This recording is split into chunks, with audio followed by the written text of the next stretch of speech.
Hey guys, welcome to Homesteading Through Our Eyes. We are back here in the woods and we are working on the yurt. We just finished with the deck platform and we are now on to tyvecking and starting the floor.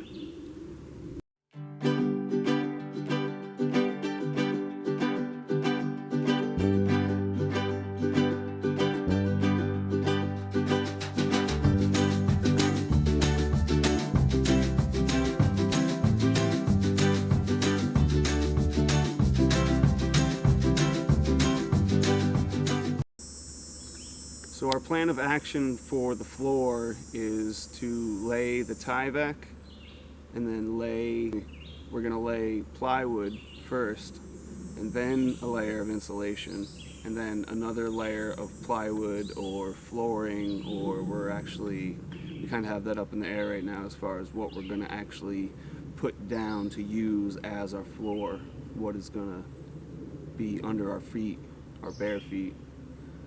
So stay tuned and check out the tyvek video. This is what we're about to do now, and we'll keep you updated on the installation video as well as completing the floor.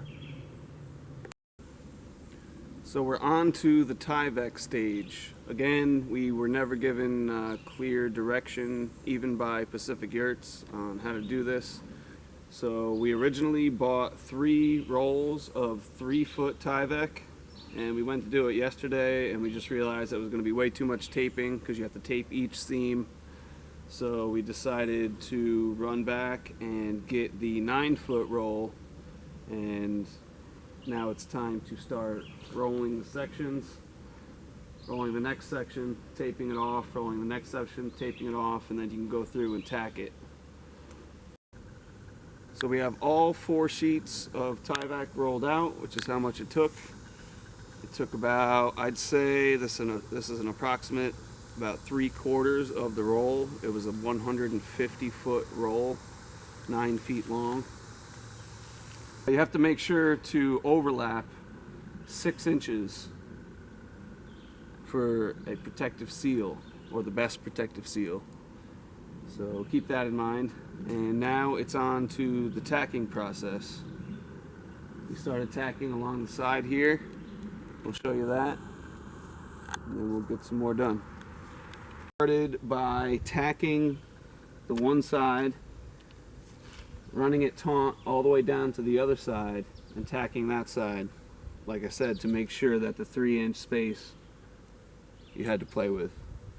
So the next step would be to come around the sides here. I already got 2 tacks in the front side, and now you want to make sure that the wind doesn't blow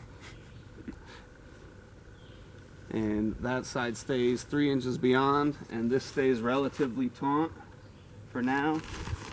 And you don't want to worry about this so much because you're trying to keep this area flat. This part doesn't really matter, so you wouldn't want to pull this fabric this way. You just want to make sure that the top is flat. So make sure it's taut. And these are simple. Grip right. I give it like 3 inches of play from the end.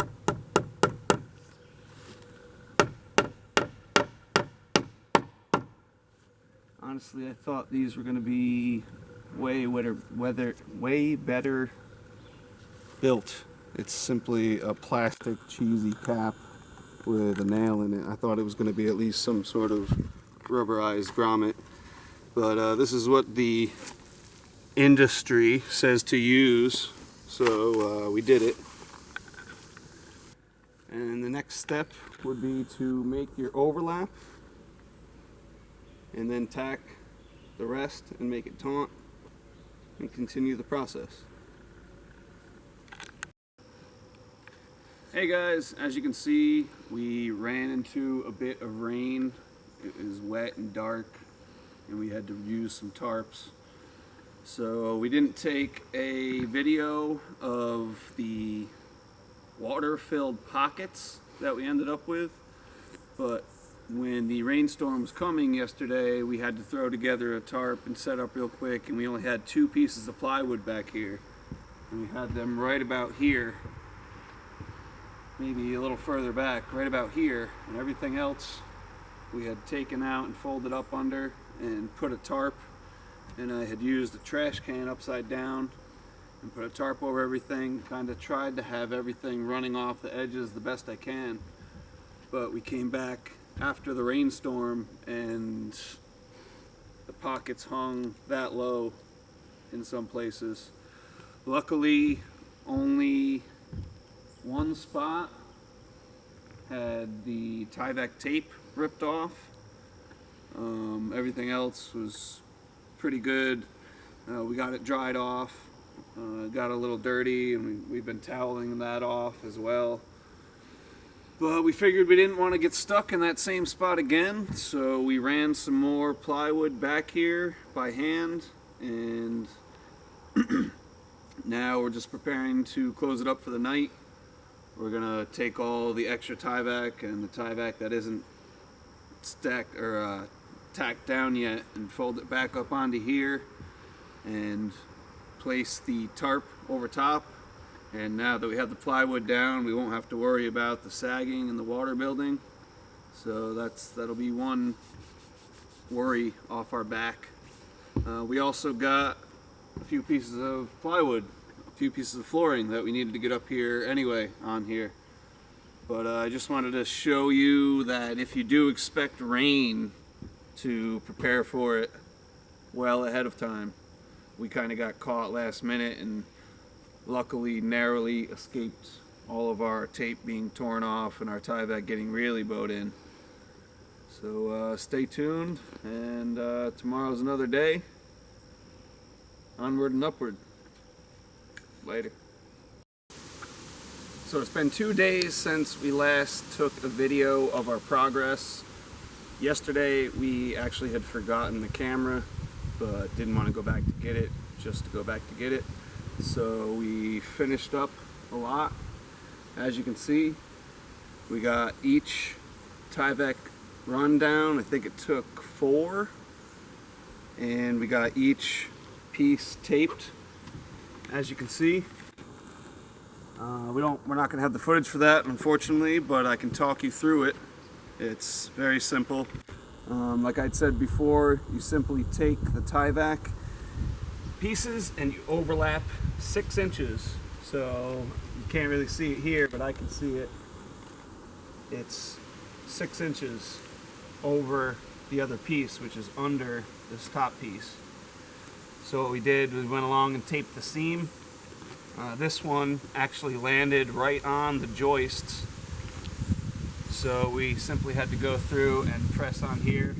But for the other ones, I had my assistant Flowing River underneath the deck, and she was pushing her hand up as I was pushing my hand down, and we were running it along and making a tight seam that way, or a tight seal I should say, on the seam that way.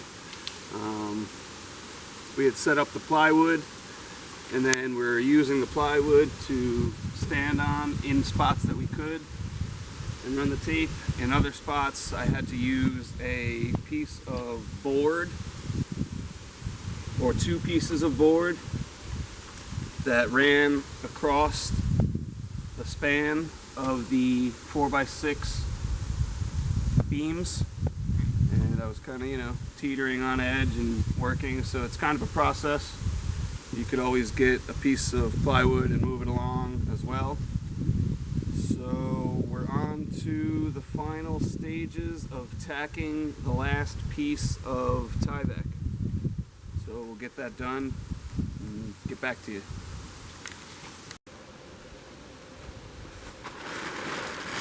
So we found that another way to tack the ends pretty easily was to fold back the tyvek,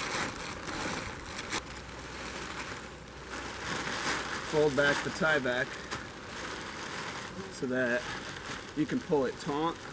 You, an assistant, can pull it taut, as well as get in between these instead of having to set something up and try to step over from the plywood. So I'll show you the process for that.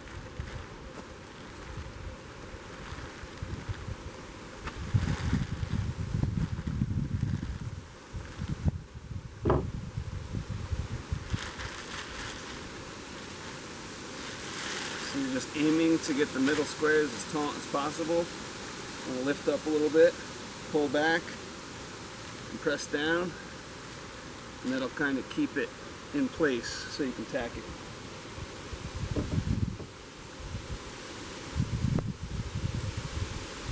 So what I've been doing is measuring where the joists are by simply pushing my fingers into the tyvek and then putting tack between the 4x6 post as well as between 2x6 joist.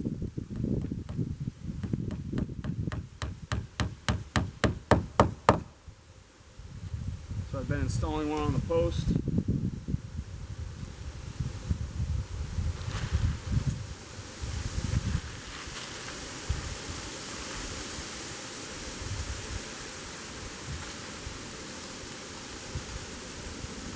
Beam, I should say, and then installing one on this beam.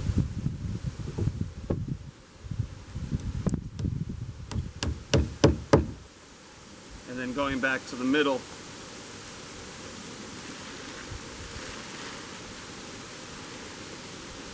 And installing one in the middle on the joist.